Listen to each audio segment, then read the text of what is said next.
Pendekar Pedang Akhirat, Bagian 4, Hun Tiong-san, paderi botak yang di sebelah kiri dan bernama Teknyo. Sudah lama kami mendengar nama keji Hun Tiong-homo. Hari ini agaknya sudah layak nama itu dikubur untuk selama-lamanya. Dan kau, warga komplotan terkutuk itu, yang bakal mampus duluan. Paderi keparat, jangan kelewat takabur, makan jariku ini, berteriak si nenek rambut putih dan jentikan 5 jari tangan kanannya. 5 larik sinar hijau berkiblat. Ilmu jari kelabang hijau, teriak Paderi Tekbun kaget. Lekas menyingkir, tapi peringatannya itu terlambat. Di sampingnya terdengar jeritan Paderi Teknyo. Berpaling ke samping, kelihatan Paderi Teknyo terbanting ke tanah. Sebagian tubuhnya menjadi hijau gelap sedang kepalanya hancur.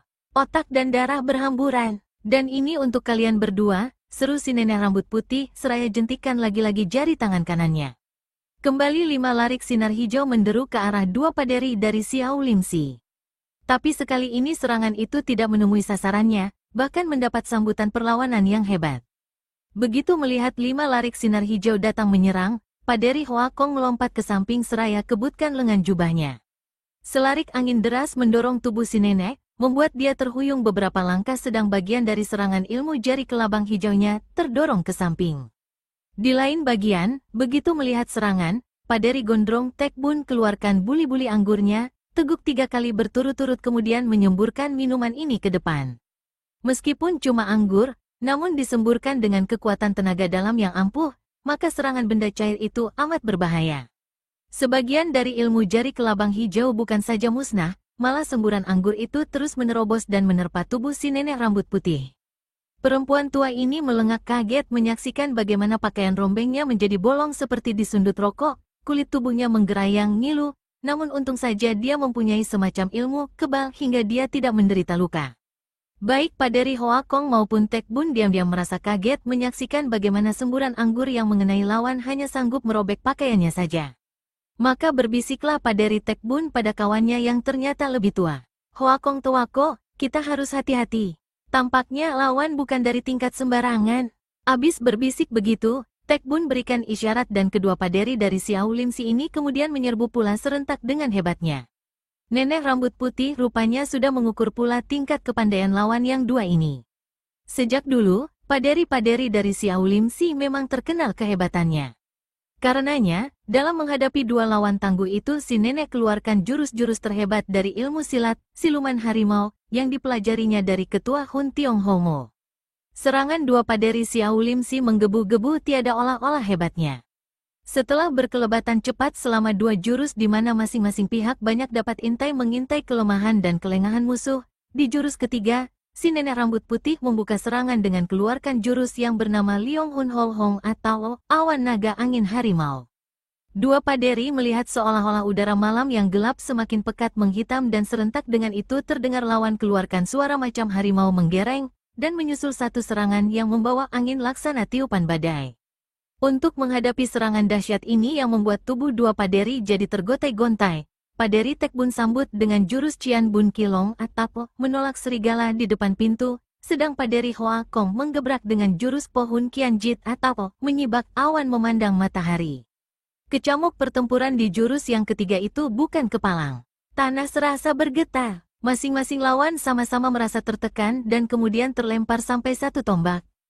Tiada nyana dua paderi keparat ini memiliki ilmu yang tangguh, kata hati nenek rambut putih. Baru saja dia membatin begitu, tiba-tiba si nenek mendengar suara mengiang di kedua telinganya. Putih, kau harus dapat melenyapkan dua paderi Xiao Limsi itu dalam 3 jurus. Jika tidak berhasil, kau bakal terima hukuman potong salah satu anggota tubuhmu. Suara yang mengiang itu datangnya dari arah belakang tembok tinggi dan dilakukan oleh ketua komplotan Hun Tiong-homo. Pada masa itu, di dunia Kangou hanya terdapat beberapa orang tokoh yang memiliki ilmu mengirimkan suara dari jarak jauh seperti itu. Dari sini saja sudah dapat dibayangkan bagaimana tingginya tingkat kepandaian ketua Hun Tiong-homo dan di samping itu juga kentara sekali bagaimana pula kebengisannya terhadap anak buahnya sendiri. Nenek rambut putih yang dipanggil dengan sebutan si putih menjadi dingin tengkuknya mendengar perintah pemimpinnya itu. Sambil berkelebatan kian kemari, dia berpikir, bagaimana aku dapat membunuh dua paderi ini hanya dalam tempo 3 jurus saja. Sulit, keduanya memiliki kepandaian yang tinggi. Dalam pada itu, Kembali Paderi Tekbun dan Hoakong melancarkan serangan-serangan berbahaya, mendesak nenek rambut putih ke dekat pintu gerbang warna kuning. Baiknya aku hadapi mereka dengan jurus Hun In Toan San, lalu jurus Jit Buat Bukong, kemudian baru kususul dengan serangan ilmu jari kelabang hijau. Jika ini tidak membawa hasil, celakalah. Biar aku terima nasib, demikian nenek rambut putih membatin. Rupanya jurus-jurus silat yang hendak dikeluarkannya itu adalah ilmu simpanan yang paling hebat. Satu jurus berlalu tanpa si nenek mempunyai kesempatan untuk mulai menyerang karena dua paderi menyerbunya dengan amat hebat. Jurus berikutnya, didahului dengan bentakan menggeledek, nenek itu keluarkan jurus Hun In Toan San atau awan melintang memutus bukit. Kehebatan jurus ini segera terlihat karena bagaimanapun dua paderi Xiao Limsi memburu lawannya, namun di antara mereka tetap saja terdapat jarak tertentu yang memisah hingga setiap serangan yang dilancarkan tidak pernah sampai. Selagi dua paderi itu merasa heran campur penasaran, si nenek keluarkan jurus berikutnya yaitu Jit Buat Bukong atau matahari dan rembulan tidak bersinar. Paderi Tekbun dan kawannya tiba-tiba merasakan tempat sekelilingnya menjadi amat gelap dan mereka tak dapat melihat di mana musuh mereka berada. Selagi keduanya kebingungan begitu rupa, tahu-tahu 5 larik sinar hijau berkiblat di depan mata, demikian cepatnya hingga dua paderi ini tidak sempat menyelamatkan nyawa masing-masing. Mereka cuma sanggup berteriak, ilmu jari kelabang hijau, dan sedetik kemudian, keduanya roboh ke tanah, mati dengan kepala hancur dan hangus hijau. Nenek rambut putih menghela nafas lega. Dia membalikkan tubuh, mendekati arca harimau emas di pintu gerbang sebelah kiri. Ketika mata sebelah kanan dari harimau ini ditekan, maka pintu gerbang kuning pun terbuka.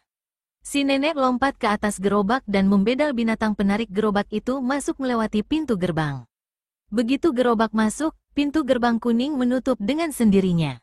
Di belakang tembok tinggi di puncak Hun Tiong San itu, ternyata terdapat sebuah bangunan besar yang keseluruhannya dilapisi emas hingga meskipun malam hari, bangunan yang seperti istana itu kelihatan memancarkan sinar berkilau yang amat menakjubkan. Di mana-mana terdapat arca berbentuk kepala harimau. Dua orang berpakaian putih menyambut kedatangan si nenek dan langsung membawa gerobak ke bagian belakang bangunan emas, sedang nenek rambut putih sendiri masuk ke dalam gedung besar lewat pintu depan. Di sebuah ruangan yang amat bagus, di atas satu kursi emas duduklah seorang gadis berparas amat jelita. Dia mengenakan pakaian sutera warna merah. Seuntai kalung emas kepala harimau tergantung di lehernya. Di atas kepalanya yang berambut hitam terdapat sebentuk mahkota emas yang ditaburi intan berlian. Meskipun wajahnya cantik rupawan, namun sepasang matanya kentara sekali membersihkan sinar kebengisan yang menggigitkan. Manusia inilah yang menjadi kepala komplotan Hun Tiong Homo yang selama beberapa bulan terakhir ini telah menebar anak-anak buahnya di seluruh pelosok untuk menimbulkan kekacauan, melakukan perampokan dan pembunuhan, serta penculikan hingga menggegerkan dunia Kangou. Di sekeliling ketua Hun Tiong Homo berdiri beberapa orang gadis yang kesemuanya berparas cantik pula, masing-masing mengenakan pakaian sutera warna ungu, biru dan kuning. Nenek rambut putih menjura di hadapan ketua Hun Tiong Homo. Dewi, tugas telah kuselesaikan. Harap petunjuk dari Dewi lebih lanjut. Ketua Hun Tiong Homo yang dipanggil dengan sebutan Dewi itu anggukkan kepalanya sedikit. Betulkan dulu pakaian dan tampangmu, baru bicara, sang Dewi membuka mulut. Suaranya tinggi, angkuh. Nenek rambut putih tanggalkan pakaiannya yang kotor compang camping, tarik rambut palsunya yang berwarna putih, lalu membuka topeng tipis yang menutupi wajahnya. Ternyata dia adalah seorang gadis berparas cantik sekali, berambut panjang hitam yang digulung dan mengenakan pakaian sutera warna putih. Di lehernya tergantung kalung emas kepala harimau. Jilid 8. Di antara pembantu-pembantu utama ketua Hun Tiong Homo yang kesemuanya adalah darah-darah berparas jelita, maka darah berpakaian putih inilah yang paling cantik dan mendatangkan sedikit rasa iri dalam diri yang lain-lainnya. Setelah memandang wajah gadis itu seketika, maka bertanyalah Dewi Hun Tiong Homo, "Koan-koan, apakah dalam perjalanan kau ada bertemu dengan Tio Kipi?" "Tidak satupun di antara mereka kutemui, Dewi," jawab si putih koan-koan. Baru saja dia menjawab demikian, tiba-tiba dari luar terdengar seseorang berseru, "Dewi, aku Tio Kipi datang menghadap." Sesaat kemudian, masuklah Tio Kipi alias Tian Liong Pian. Dia menjura di hadapan ketua Hun Tiong Homo yang duduk di kursinya dan memandang tajam pada tangan kanan Tio Kipi yang kini kelihatan buntung. "Dewi," kata Tio Kipi kemudian sambil berlutut jatuhkan diri, mohon maafmu karena aku tidak berhasil menyelamatkan gerobak itu. Bahkan 4 golok kematian yang kusewa untuk membantu mengawal, 3 di antaranya telah menemui ajal. Sejak semula aku sudah tahu kalau kau tidak mampu mengamankan dan menjalankan tugas. Masih untung aku berlaku cerdik, menyuruh si hitam lingling untuk membawa gerobak asli yang berisi emas rampokan milik Kaisar Boan. Kalau kuserahkan tanggung jawab padamu, pasti ludaslah semua emas itu.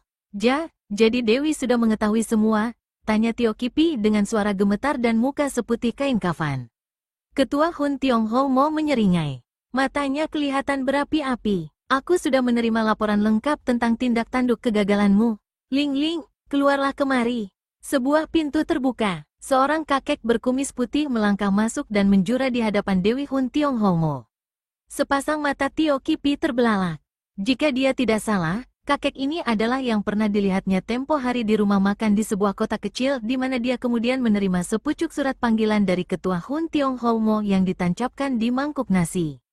Jadi, kiranya dia, celakalah aku, keluh Tio Kipi. Kakek berkumis putih tanggalkan pakaian luarnya dan tarik topeng tipis yang menutupi wajahnya. Nyatanya kini dia adalah seorang dara rupawan yang mengenakan pakaian sutra hitam, salah satu pembantu Dewi Siluman Harimau dari Hun Tiong. Tio Kipi, tahukah kau apa kesalahanmu? Tio Kipi menyembah-nyembah dan seperti anak kecil dia merengek menangis. Dewi, aku yang hina ini mohon pengampunanmu. Semua terjadi di luar kemampuanku. Ketua Hun Tiong Homo cuma ganda tertawa. Pertama, kau telah gagal menjalankan tugas untuk membawa gerobak itu ke sini, sekalipun itu hanyalah gerobak yang bukan berisi emas karena yang asli telah kuperintahkan pada Koan-Koan untuk membawanya kemari. Kesalahan kedua, setelah menemui kegagalan, kau berniat untuk melarikan diri tapi rencanamu itu diketahui oleh si hitam lingling. Pembantuku ini telah memberi surat peringatan agar kau kembali ke markas dengan segera. Namun kau tidak acuhkan malah nekat hendak terus lari. Itu kesalahanmu yang ketiga, Dewi, betapapun juga kasihanilah selembar nyawaku ini. Jika saja kau mau memberikan tugas baru untukku, pasti akan kulakukan dengan berhasil. Bagaimana kalau tugas baru itu adalah menyuruh kau membunuh dirimu sendiri? Tio Kipi merasakan nyawanya seolah-olah sudah terbang saja saat itu. Apakah kau masih merasa pantas mengenakan kalung kepala harimau, lambang tertinggi dari Hun Tiong Homo itu? Ketua komplotan membentak. Tio Kipi buru-buru membuka kalung emas kepala harimau yang tergantung di lehernya, kalung pertanda sebagai komplotan Hun Tiong Numo. Benda ini kemudian diletakkannya di hadapan sang dewi. Kesalahanmu terlalu besar untuk diampuni, Tio Kipi, berkata Dewi Siluman Harimau dari Gunung Hun Tiong itu. Tampangnya menjadi bengis total dan pandangan matanya membersitkan maut. Dia bertepuk 3 kali dan berseru, seret dia ke kamar penyiksaan. Gantung kaki ke atas, kepala di atas tong bara menyala. Dewi, seru Tio Kipi seraya berlutut dan menggerung.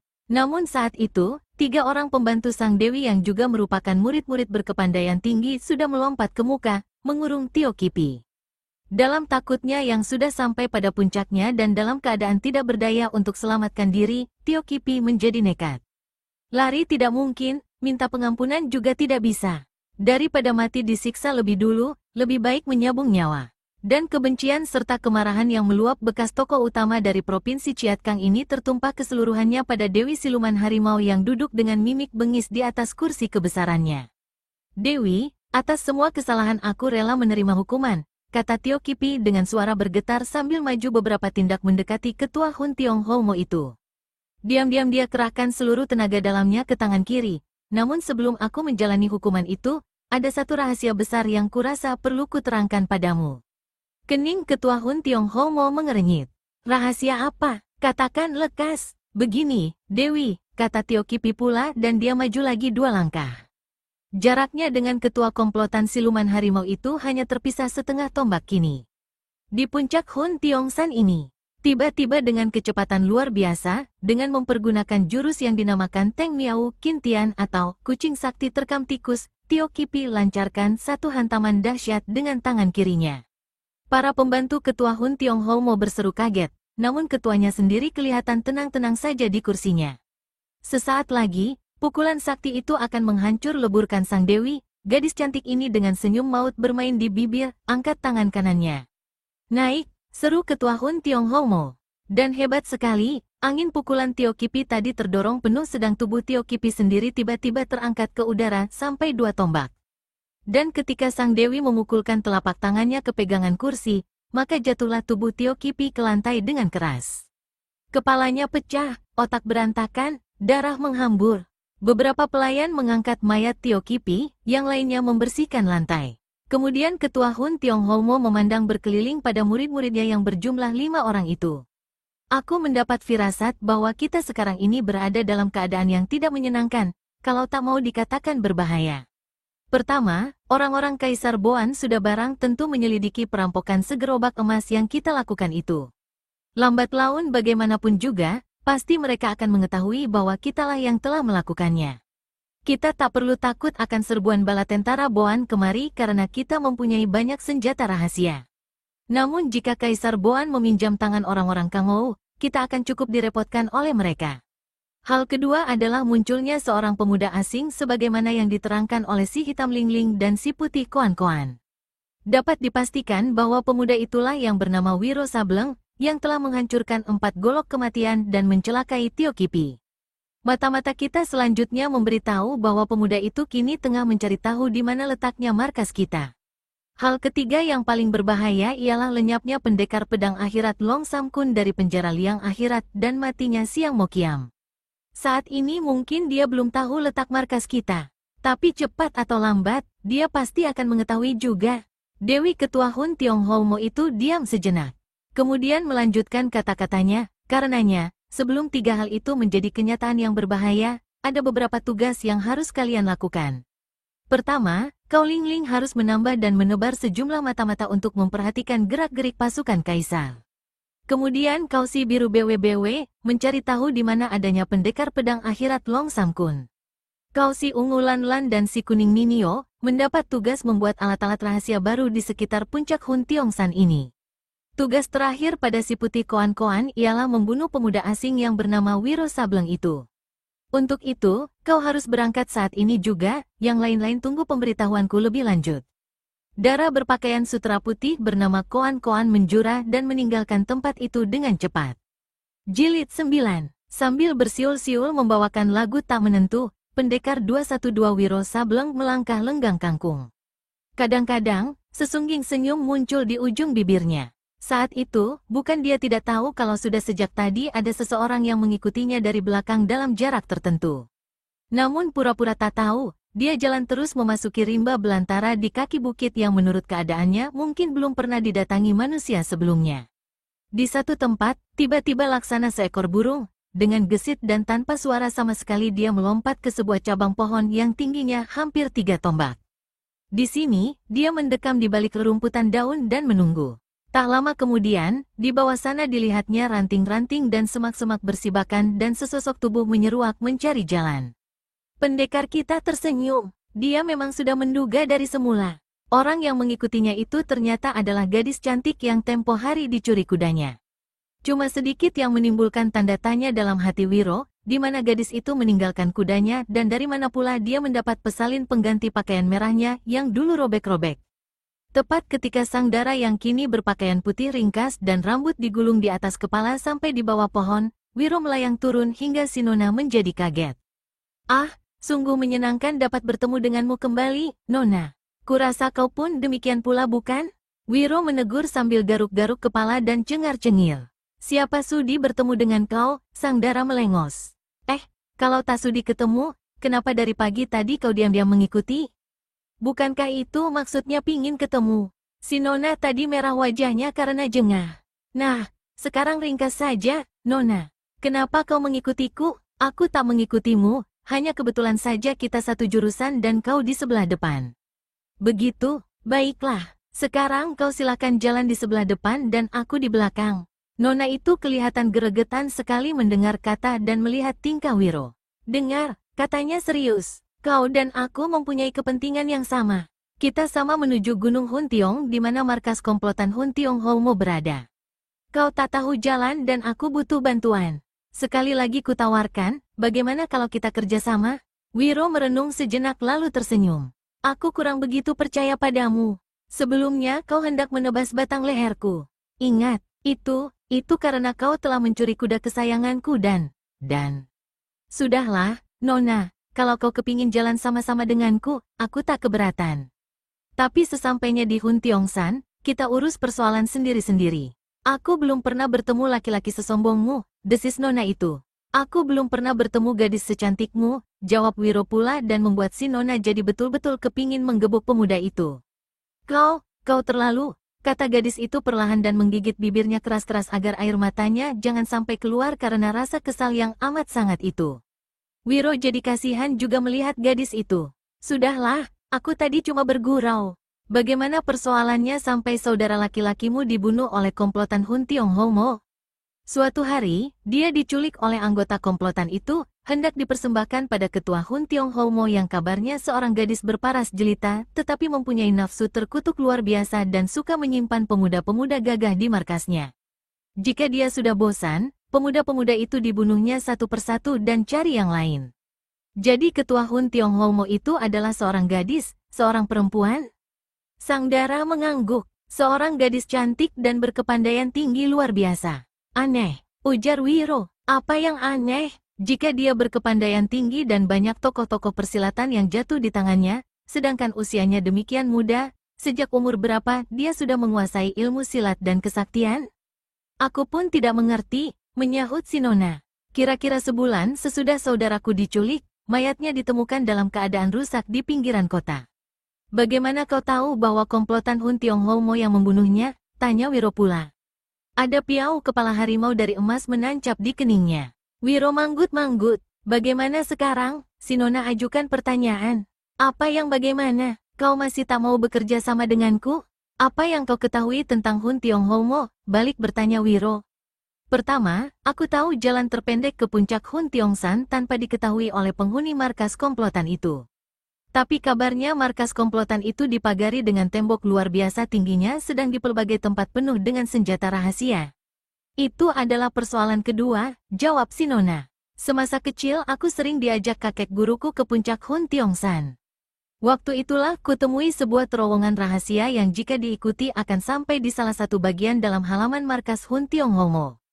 Ah, itu bagus sekali, ujar Wiro. Lantas apa lagi yang kau ketahui?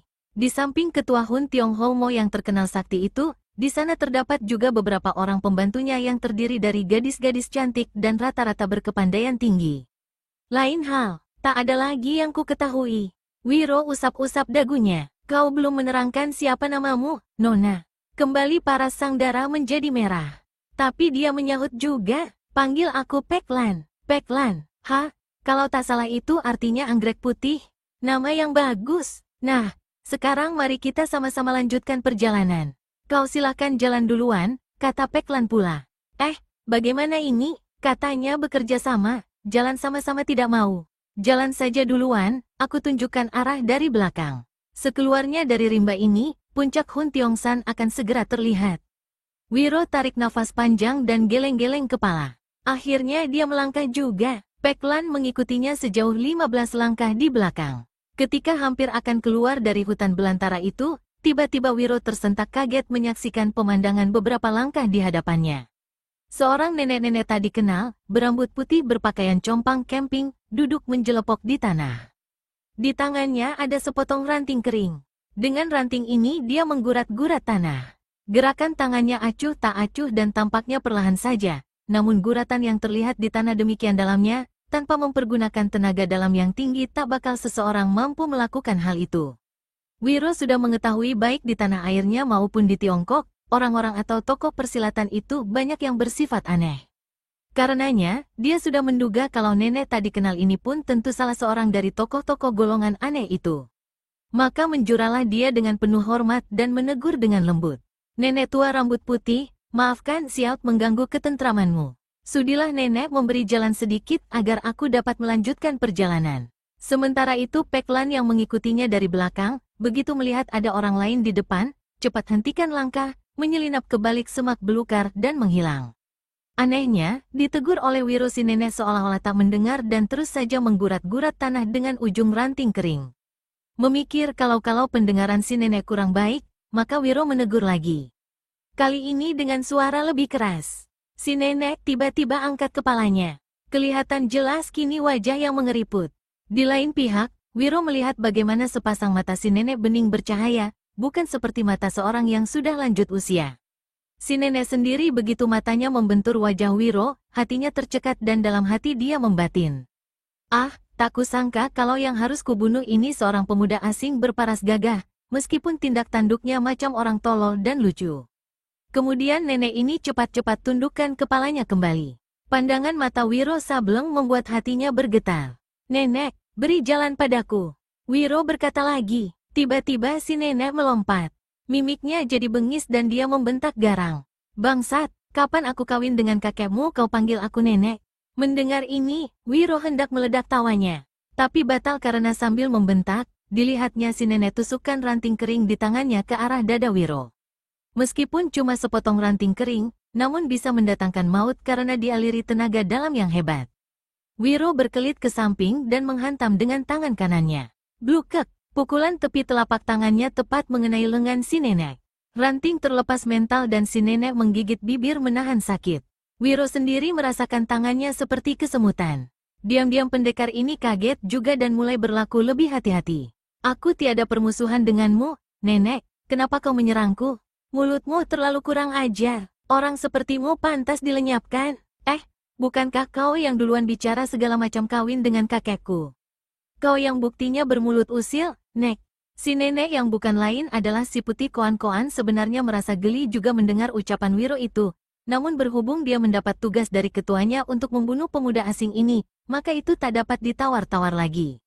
Dia tahu kalau pemuda itu dikabarkan memiliki kepandaian tinggi dan telah sanggup membunuh Siang Mo Kiam, dua anggota komplotan Hun Tionghomo yang berkepandaian tinggi.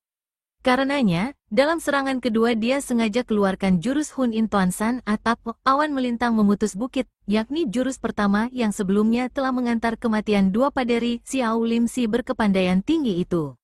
Wiro kaget ketika melihat bagaimana seolah-olah lawan dipisahkan oleh satu jarak gaib yang tak bisa dicapainya padahal si nenek kelihatan dekat saja di depan matanya. Nyatanya kepandaiannya cuma rendah saja. Kata nenek rambut putih alias Koan-Koan begitu melihat jurus yang dikeluarkannya itu membuat lawan tidak berdaya. Segera dia keluarkan jurus kedua yakni matahari dan rembulan tidak bersinar atau Jit Guat Bukong. Ketika menghadapi jurus aneh yang pertama tadi, Wiro memang terkesiap, namun itu bukanlah berarti dia menjadi tak berdaya seperti yang disangka oleh Koan-Koan.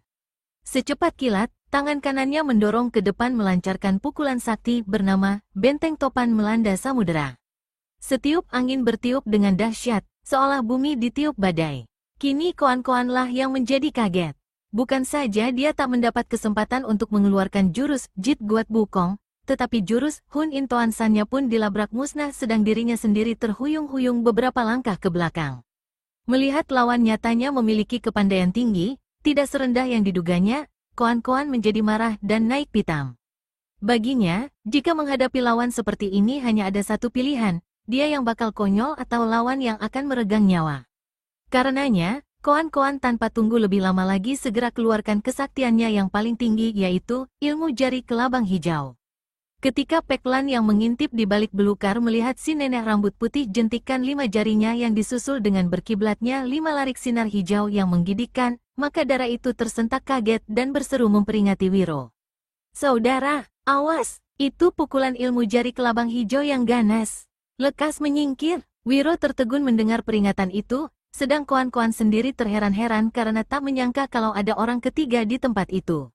Karena belum tahu sampai di mana kehebatan ilmu jari kelabang hijau, Wiro turuti juga peringatan Peklan, menyingkir 2 langkah ke samping dan menghantam dengan pukulan angin puyuh, tapi apalah cur, pukulan sakti yang dialiri setengah bagian tenaga dalamnya itu ternyata punah dilabrak sinar hijau pukulan lawan. Di lain kejap, sinar hijau terus menyambar ke arah Wiro. Peklan menjerit kaget, celaka, dan dia sendiri tidak punya kemampuan untuk menolong Wiro. Meskipun demikian, dia cabut pedangnya dan menyerang ke arah Koan-Koan seraya membentak garang. Nenek keparat, jadi kau adalah salah seorang dari pembantu ketua Hun Tionghomo terkutuk itu. Jangan coba mungkir sekalipun kau bisa menyamar jadi setan. Hanya orang-orang dari Hun Tiongsan yang memiliki ilmu laknat itu. Koan-Koan sendiri sebenarnya mengeluh dan menyesal dalam hatinya telah lepaskan pukulan ilmu jari kelabang hitam yang ganas yang dilihatnya telah membuat si pemuda tak berdaya dan bakal meregang nyawa. Pada dasarnya dia tak ingin membunuh pemuda yang menarik hatinya ini. Namun untuk menarik pukulan tersebut sudah kasib dan dalam pada itu, satu serangan pedang dari seorang gadis cantik tak dikenalnya datang pula dari samping, membuat dia terpaksa berkelit, selamatkan batang lehernya. Melihat pukulan tangkisannya musnah, Wiro kaget sekali dan sebelum sinar hijau melabrak kepalanya, pendekar ini hantamkan tangan kirinya ke atas. Selarik sinar putih menyilaukan berkelit ganas dan terdengarlah suara berdentum.